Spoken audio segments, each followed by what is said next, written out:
It is the duty of the free man to resist tyranny at every turn.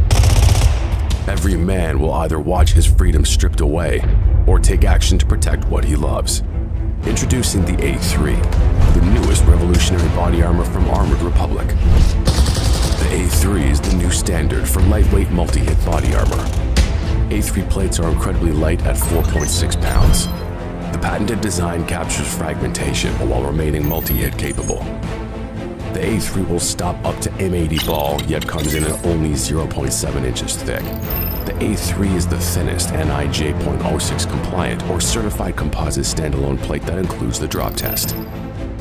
The A3 is the first of its kind, patent pending, that combines an alloy strike face with polyethylene backing, revolutionizing body armor technology by providing strength and durability while remaining sleek and maneuverable. The A3 is the new standard in lightweight body armor. The fight against tyranny just got stronger.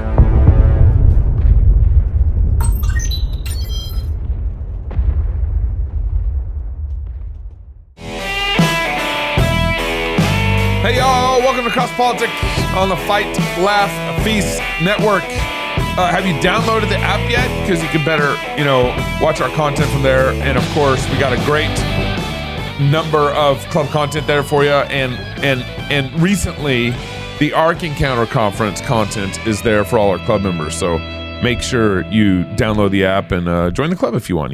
Throw us $5, $10, $25 a month. That'd be great. Thank you. Home. It's where you build your legacy, where traditions are started, seeds are planted, meals are shared, and stories are told.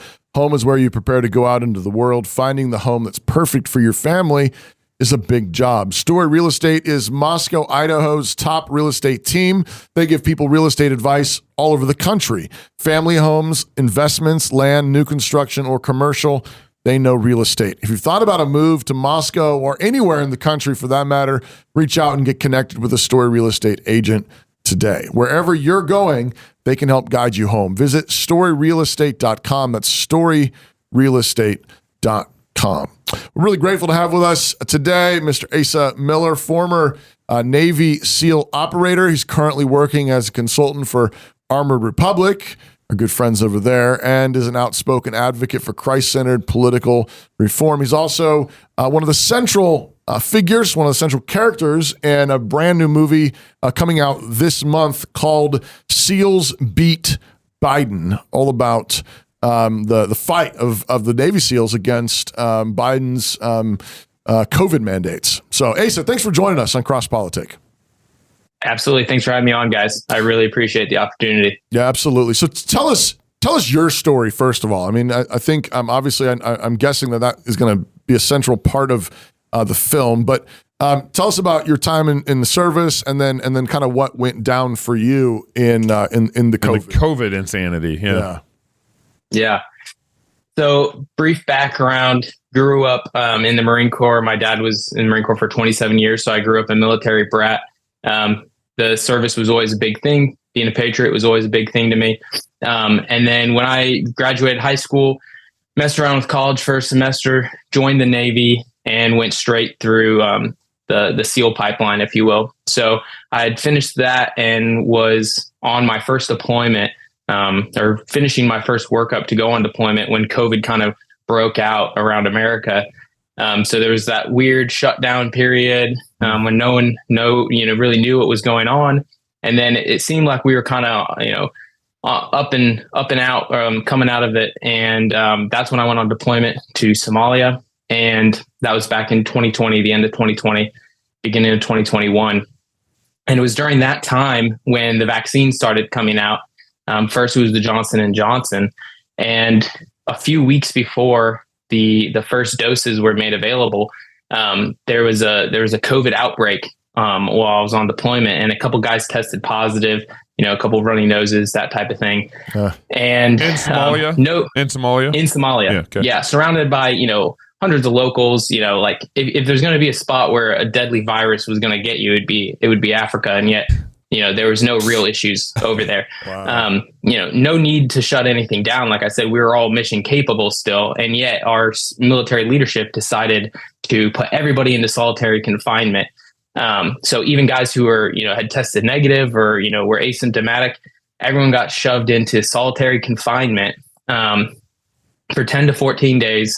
No Wi-Fi really. Their meals were brought to them, tiny meals. Like they were telling me stories of, they got like 1 or 2 sausages and an egg. Thankfully for me, I was at an outstation at the time. That was kind of at our main central hub. I was at an outstation with a few other guys. So away from leadership, we kind of had free reign over how we implemented our policies. So, we spent the time working out in the sun, getting fresh air, and being relatively healthy individuals. And so this sounds so stupid time so far. Oh my goodness. Yeah. Wow. Yeah. So I had a great time, and, I was, getting a random, Snapchats or, Signal FaceTime calls, if you will, telling me like, oh my gosh, it's terrible. It's miserable. I'm like, I don't know what you're talking about. Yeah. So I go back to Djibouti was the base where they were at. And as I came back, that's when the J&J vaccine got released. And we had maybe 24 hours to talk about like, hey, are we going to get it? Are you not going to get it? What are these things? And I was like, vaccination, like, yeah, I've been vaccinated in the past, but like that was with tested stuff. Like, I like knowing what goes in my body. Most of us are pretty into fitness and health. And so I was like, I'm not going to just go get this thing when I'm completely healthy. I've tested positive twice, never been sick. Like I don't need a vaccine. And a lot of the guys who had just come out of solitary confinement, though, had heard rumors like, hey, if you don't get vaccinated, you won't be getting back on the military airplanes to go home.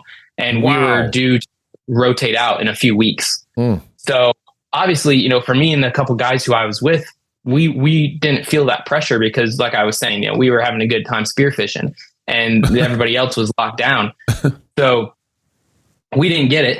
And everyone else who had been in solitary, day one, J&J comes out, they went and got jabbed because they wanted to go home. And they were terrified of getting stuck in solitary confinement instead of going home to see their families. Wow. So that's kind of when the first, red flags start popping up. Like, wait a minute. Okay. Why wouldn't we be able to go home? I was just on an aircraft flying back here. Like there's no threat. There's no risk to mission. We've been in Africa for 6 months with, surrounded by plenty of unvaccinated, unhealthy individuals. Like there's no reason for this.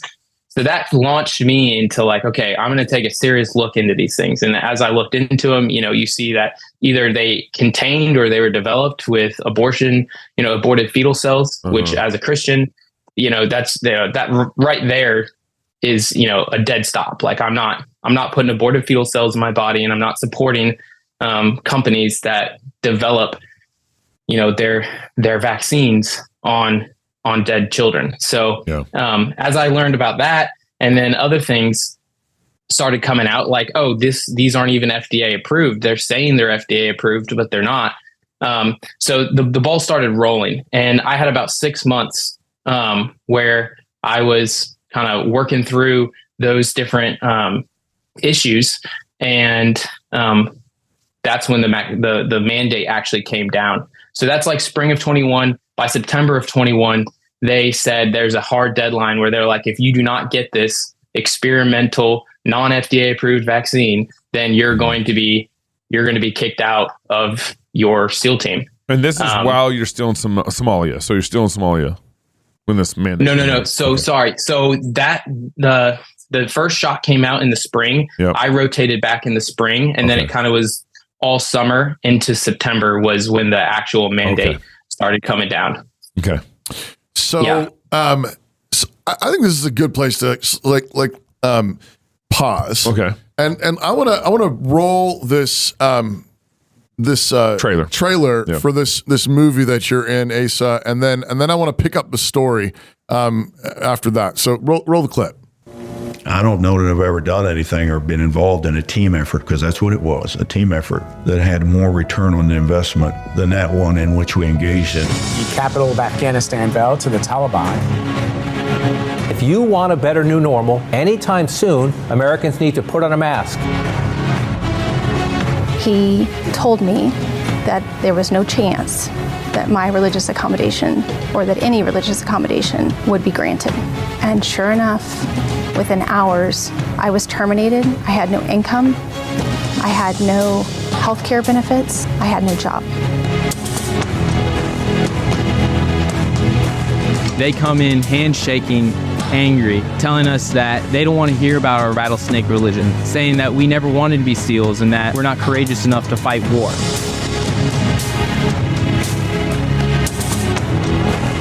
Anything below 95% capacity in a rate is considered critical. My rating, the rescue swimmers, we were at 89%, and the Commandant is ready to cut these guys loose over a vaccine mandate for an untested shot. The oath is not for the easy times. The oath is for the hard times. And it's whenever you have to make that choice between doing what the Constitution says or doing what someone else is telling me to do. Be a patriot. Protect your fellow citizens. I took an oath to support and defend the Constitution of the United States. So every military member does that. So if military members' rights are not protected, they're not protected for the rest of society. These are the individuals that are actually willing to risk their lives to fight for the Constitution. Are you willing? Would you be willing to throw your stars on the table over a principle? Would you be willing? And that I will well and faithfully discharge the duties of the office on which I am about to enter. So help me God. And I meant it.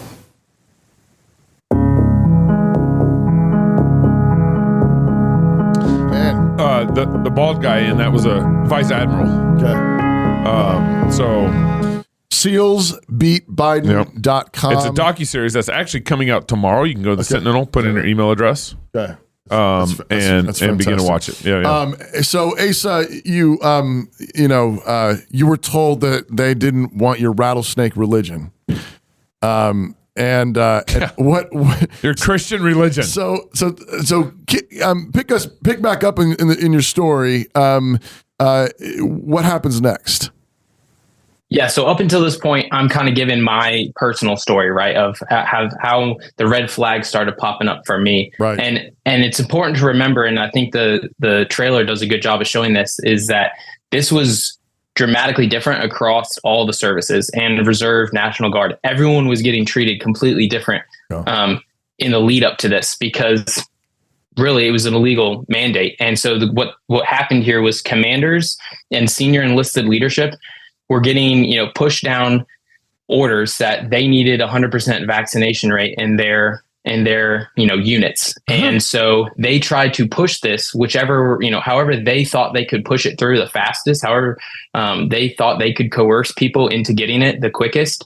So for me, it started out with kind of, rumors about like, hey, maybe you guys won't get to go home if you're not vaccinated. Right. And that kind of metastasizes. And so we fast forward, like I was talking about, and we get to September, and we've gone through a period of different lines of effort from our leadership. And at that point, they just, at my particular team, this was not even standard in my community. At my particular team, 21 of us got removed from our teams and sent over to our parent command. And it was when we got to our parent command, that's when kind of the senior leadership of all East Coast SEALs, which is about 50% of the force, they came in to that first meeting and just started tearing into guys. And we're saying, I don't want to hear, like I mentioned in the trailer, about your rattlesnake religions. Like, you guys are vaccinated. We've been vaccinated. Like, I don't want to hear about this. Like, you guys, we're trying to downsize the force anyway. So you guys are helping us out. We don't need you guys. We don't want you guys. And these are titans in our community. These are guys been in 25, 30 years, guys who for the last, 5 years of my career, I've been looking up to as like, man, if only I can achieve what these guys have achieved. What a joke. Because when you're not faced with actual moral issues, we're trained to fight, right? That's our whole mission in the military. Right. So it's easy to go and fight, right? There's plenty of hardship involved in that, but at the end of the day, that's our job, right? That's what we're prepared for. But when faced with a challenge that, we weren't trained for, actually having to stand on something, have some type of moral compass, have some type of worldview other than ourselves, it revealed that there's some serious rot in the military, especially in senior ranks. And so that's kind of what this whole story is getting across, is that, hey, the political takeover of the DoD, which is supposed to be a apolitical institution, is very real. And COVID is a great example of that. But by no means is that the only example. And as we fast forward, the rest of the series will go into kind of the abortion issues we see that Tommy Tuberville is fighting in the Senate, where they're trying to circumnavigate the Hyde Amendment and basically fund abortions. We also see transgender surgeries. Basically, deviant behavior is being lauded in the military. It's being promoted, and people with character, people with religious convictions, and not just my own, like this goes to Catholic people, of any religion, really, any type of moral character that doesn't allow them to just fall in line. Those guys are being targeted and persecuted. And that goes against the Constitution. We have First Amendment right to religious liberty. So did you get kicked out of the SEALs? What happened to you? Yeah. So starting in September, we get removed.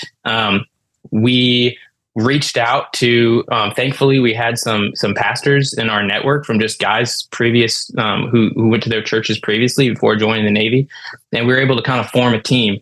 And that comes from the guys who are at the Sentinel. It goes out to Apologias Church in Arizona. And they were able to bring in some lawyers, specifically Davis Younts was huge for that. I think you interviewed him with his Stand With Warriors organization. So they came in, and we finally had a unified front where we could do something, because at this point it was just 21 SEALs from my team. And then, dozens of other guys who we knew it was wrong. We knew we didn't want to do it, but we didn't know how to fight this. So they gave us the financial and legal backing and the theological advice to kind of frame our religious exemptions. And so we started submitting a bunch of different things. I personally challenged the order just on its face. I said it was unlawful. And then a lot of my friends submitted religious exemptions, and that case actually went up to the Supreme Court.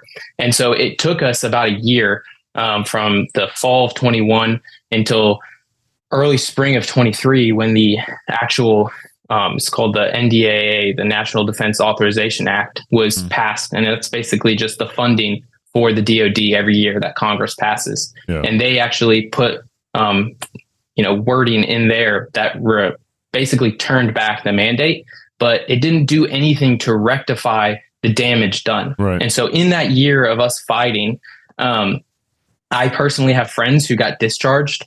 Some of them have to pay back tens of thousands of dollars in bonuses because they got discharged before their contract was up. And SEALs get pretty large reenlistment bonuses. And so they are now having to pay that back. There was also across the services, over 8,500 service members were discharged. And some of these guys got dishonorable discharges just for standing on conviction. And that more or less labels them as a felon. Like that affects your ability to own guns, definitely affects your ability to get, employment after the fact. And then on top of that, when it finally got reversed, there were 250,000 plus service members from reserves, National Guard to active duty who are on the verge of getting kicked out if the leadership had their way. And you talk about issues with force readiness. I mean, can you imagine 250,000 service members getting kicked out? It's crazy. And so the point of SEALs Beat Biden is kind of telling this story, yes, kind of the individual stories to show the kind of haphazard randomness that was used to implement this illegal mandate, but also to show that this is, like I said earlier, just one avenue that they are using to try and, one, purge people with convictions, and two, politicize the military. So Asa, that's really helpful. Where is it at today? I mean, you say, so there's the act that Congress passed for funding the DoD, and that sort of revoked the mandate. But what's the status of all the sort of the appeals? And I mean, I assume there's like tons and tons of cases still in litigation. Yeah. So again, it's kind of all over the place. So that what they tried to do was just sweep it under the rug and say, okay, it's in the NDA, it's over. Everyone go back to work like nothing ever happened. Holding no one accountable, just like we saw in Afghanistan, where 13 people lost their lives for no reasons. And not only for no reason, but because of direct dereliction of duty from senior leadership once again. But just like that, they try to sweep it under the rug and just say, go back to work like nothing ever happened. My contract ran out. That's why I got out. I could have re-enlisted, but I don't feel like the leadership belongs stable. and stable. Yeah. And I know that as an E5, E6 in the Navy, I don't really have a say in that. So I wanted to take this fight forward. Thankfully, we have guys like Davis Younts. I mean, he was just talking today on another podcast, talking about how he has a client who was unvaccinated, was in this fight with us. He's an actual officer in the Air Force, I believe. And they're trying to station him in a location where they're still able to kind of bend the rules and mandate the vaccine. And so they're taking this unvaccinated person and trying to station them in a billet that requires the vaccine still, and he's refusing it. And so now they're trying to court-martial him. Wow. So you have, my case where a lot of guys just got out. You see the retention and recruitment issues in the military. Yep. You have guys like him who they're still, after all these years, trying to force this vaccine on him. And then the religious liberty cases, they went ahead and settled. It was at the Supreme Court, settled a few months ago for a couple $1 million. And I don't know if that goes out to legal fees for the lawyers or what. I'm not entirely sure, but that's really where we stand. It's kind of a bunch of one-off little things. And the goal of Steals Beat Biden, once again, is to just bring accountability, bring awareness to the general, population, and then force Congress, ideally, to actually bring these leaders in front of them and say, why did you do this? You knew this was wrong. You knew this was unhealthy. The numbers from adverse reactions and deaths, it's black and white. There's no argument there. But as of now, there's been no accountability. No one's been fired. No one's lost their job. Asa, couldn't there be like a class action lawsuit? I mean, especially since they rescinded it, basically admitting they were wrong. I mean, and there's apparently, thousands who could come together for some sort of class action lawsuit. Is that possible? Man, that's a really good question for Davis. Okay. I don't have my law degree, so I'm sure. And I know that there's plenty of litigation still going on in different corners. The problem here, with the vaccines in particular, I know just from my own, kind of common knowledge, is that a lot of these organizations or a lot of these companies, they are covered. Yeah. They don't have liability because it was EUA, emergency authorization usage. So as far as I know, it's going to be very hard to actually get any type of accountability out of, Pfizer, Johnson & Johnson, Moderna, because they're covered. And then as far as the Department of Defense goes, I'm not really sure how those jurisdictions line up, but I know that the Congress has the ability to bring in these senior leaders, both in the administration and in the Pentagon, and hold their feet to the fire and get something done. Asa, is there any indication? I mean, do you have any connections with folks in Congress that are talking with you about that? Have you gotten their attention? And is there any movement on calling senior military officials in for those conversations? There are several different groups working on that. I know Marjorie Taylor Greene from Georgia, she just held kind of a field unofficial committee meeting because the establishment, to be honest, it looks like they don't want to do anything about this because they get a lot of campaign contributions from these guys. And that's my guess. But it seems like they don't want anything to do with it. And there are a few members who are being at least, a little courageous. They're giving us the time to speak. But there's definitely not enough. And there's definitely not any from leadership. And so that's a problem. And we have to keep working that angle.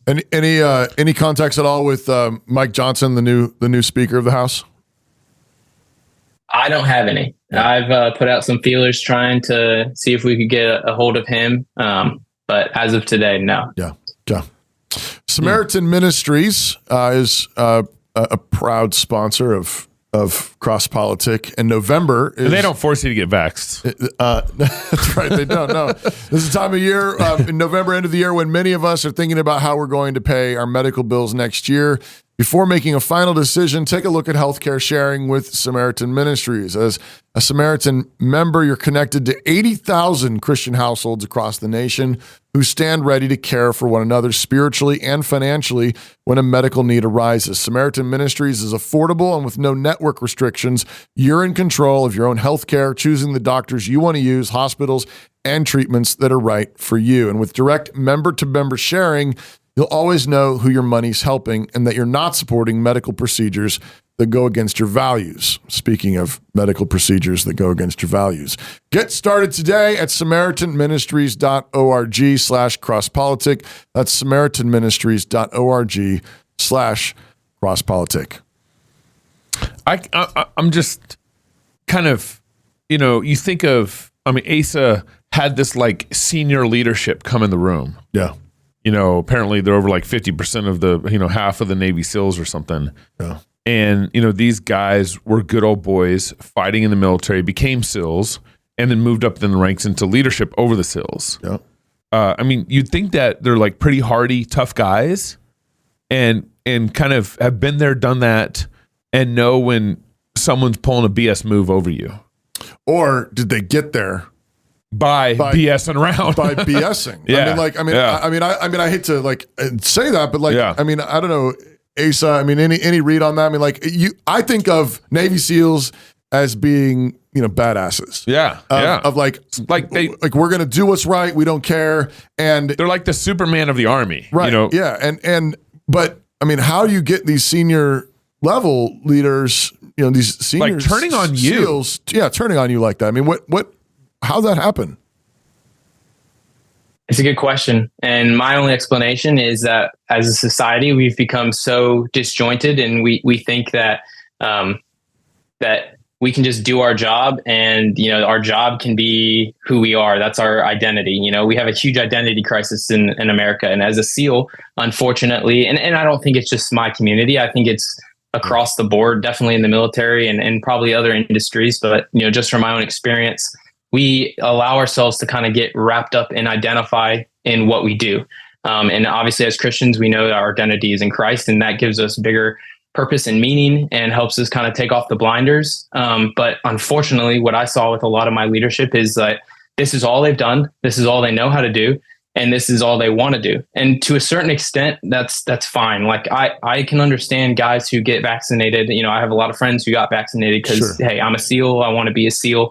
I don't really know that this is that big of a deal. Okay, that's fine. I disagree with you, but that's fine. Right. But when you get stuck in that mindset for so long, it just completely consumes who you are. And so we had a guy, he was retired, but he still worked at the command.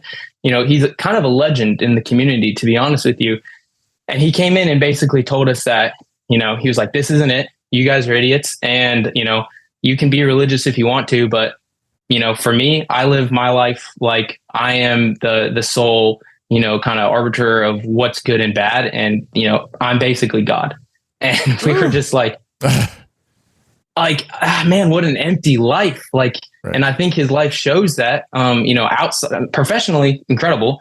Personally, I don't think he has much, kind of working for him, unfortunately. But I think you see that across the board is because we've completely disattached ourselves from something bigger than ourselves. And that's the whole point of service in the military, is that it's supposed to be about something bigger. It's supposed to be about the guy to your left and right. Yeah. But we've allowed ourselves to get so selfish and so self-centered because we've become disattached from any type of meaningful worldview.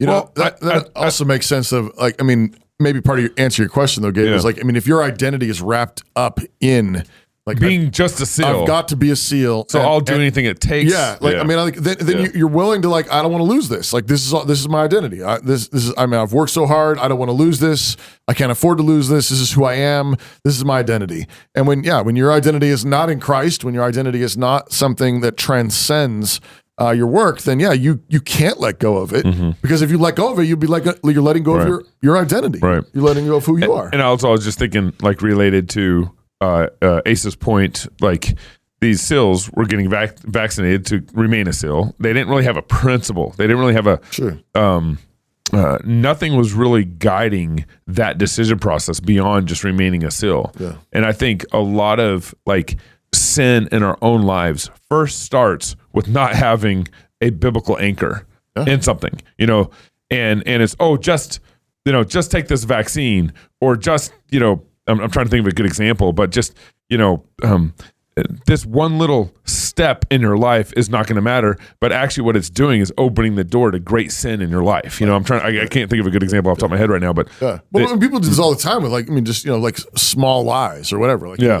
It's just a little lie. It's not a big deal. It's not a big deal. Or just a little bit of cheating. Or I wasn't lying. I didn't give you the whole context or something. Right. But then as soon as you do that, you've opened the door to irrationality. It's not based on truth anymore. It's not based on what is right and wrong before God. It's you're playing games. And as soon as you start playing games, even if it's just mind games, and it's like, oh, it wasn't a big deal, and I'm justifying this, and I don't need to tell them, I don't need to make it right or whatever. Then you're playing games, and that's now your standard. Right. And you don't have an anchor, you don't have a foundation, you don't have bedrock. And so this comes in when like a good example of this recently, and Ace is even suffering from this, is because you as a leader should have spoke up. Yeah. You, a leader, should have said something. Yeah. But because you didn't say anything, now you got this mandate.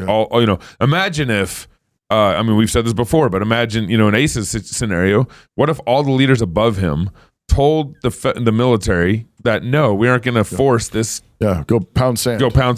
And that is such a key point, and I want to kind of explore that a little bit here, because throughout this process, I can't tell you how many people came, 06 or which is once the colonel in the Army, captain in the Navy, and we have these high-ranking individuals, even in the in the listed side, they'd come out and be like, we love you guys. Like, we respect what you're doing. We see the courage. We see the conviction. Like, keep doing it behind closed doors or one-on-one. And then in a meeting, or, when it came to policy making, it was like, oh, like, there's nothing we can do. We can't do anything. Right. And it's like, well, no, like, if every single one of you guys stood up and said no, right, like, we had 250,000 people. If our leadership would have backed us, when they told us to our face, some of them, would say like, hey, we agree with you, or like, we see where you're coming from.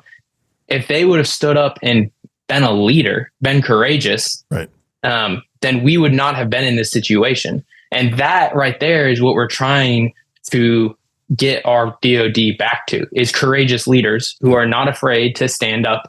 In the trailer, you see that's right, Admiral Dean, and he says, would you be willing to put your stars on the table, right, based off principle? And you would hope that every single, from the lowest level enlisted to the highest level, to the president, you'd hope that they would be willing, have some type of grounding framework where they'd say no. No matter what, no matter the personal risk, I'm going to say no. And yet they showed us that they don't have that. And so those people are unfit to serve, in my opinion, and they need to be held accountable and replaced by individuals who have the courage to actually lead. Because when we, are faced with our next war, we don't have General Patton in the ranks anymore. And I think that's by design. Right. It's because the political leadership wants people who are just going to nod and say, yes, sir, yes, ma'am, and do what they're told, because they can just get promoted. They get a nice paycheck. They go on to work for, Lockheed Martin, and we can all be happy. Wow. And that's incredibly dangerous. We look around the world and we have the largest land war since World War II in Europe with, the Ukrainian-Russian war, because American weakness. We look and see Israel and, with the Hamas fighting, and that war's been going on for decades, because inevitably, yes, honestly, but especially in the last few decades, it comes back to Americans being weak on the world stage. And Afghanistan, I don't need to touch that again, but, we lost 13 people because commanders were too scared to take one shot. And think about the hundreds of Afghanis who got killed and are being killed since. Right. Because one man was too much of a coward to make a hard decision to kill a bad guy. Yeah. And so we can't not do this. We can't not call for accountability, because honestly, as dramatic as it sounds, like, our national security relies on it. Yeah. And this is why, like we said during COVID, it's like, if they're going to get you to do this, then you're going to do this, and then you're going to do this. Yeah. If they're going to get you to wear a mask, then they're going to bring the forced vaccination. We called that a year before the vaccine ever came. We did. Yeah. When they started just doing the masking, and people thought we were crazy for talking about forced vaccines. And we're like, And I remember even talking about that, and I was like, man, that's, I follow the connection, but it still seems a little far-fetched, but it wasn't. Yeah, I know. But this is why, like, in our Christian lives, we need to be anchored in God's word and not be moved around by everything that, by all the waves and the wind and all the forces of culture that could push you away from God. Right. And be anchored in God's word and be that oak tree. And as the winds are blowing and the tumbleweeds are going past you, don't move. Oh, don't move. Don't move. How many Christian leaders moved? Yeah. How many Christian leaders haven't admitted that they moved? Right. Even now. Right. Yeah, I was actually going to ask you, Asa, has anybody come out in leadership since since everything? It's a good question. In the heat of it all, I can kind of get my head around, it's unfortunate and it's wrong and they shouldn't have done it, but okay, it's whatever. It's the heat of battle, sort of political battle. But here we are, 2023. We're on the verge of 2024. Has anybody stepped forward and said, "Yeah, that was wrong"?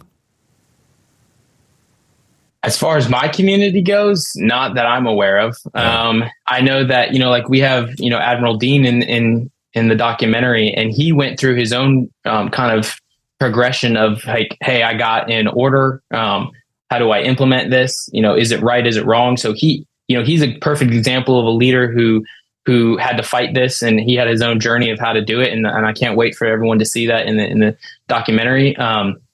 But yes, in the last few months, as far as my community goes, I haven't seen anyone try to take accountability. I think it's like I mentioned earlier, everyone just tried to sweep it under the rug and go back to work like nothing ever happened.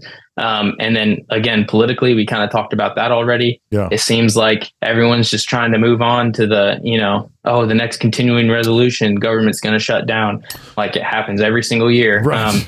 So no. To answer your question. Yeah. Thank you, Asa, so much for coming on. And one of the reasons why I think like documentaries, docuseries like this, Sills Beat Biden, the Faucian Bargain by Steve Deace, some of these are kind of history books. Yeah. And my kids are kind of growing up. They don't quite understand everything yet. And they might hear about some sort of vaccination. It doesn't raise the level of awareness to them yet because they're younger. But these are history books that I want my kids to read. Yeah. SealsBeatBiden.com. SealsBeatBiden.com. Check out the new docuseries. Thank you so much, Asa, for your fight. Thank you for serving our country. Yeah, man. Thank you for being faithful, man. Yeah. If Absolutely. you're single, Thanks get for having me married. If you're married, have kids. If you have kids, go baptize them. Right, Asa? Until next week, go love God with your whole heart, soul, mind, and strength. Love your neighbors yourself. Go fight, laugh, and feast. This is Cross Politic. 75% of people think real estate agents aren't very trustworthy. The only way to change that perception is to change the reality. If you're looking for a career where integrity matters and you can guide others through tough, high-stakes decisions, come join us at Story Real Estate and help drive that 75% down to zero. I'm Chris, the owner and founder. Let's see if we have a career you'll love.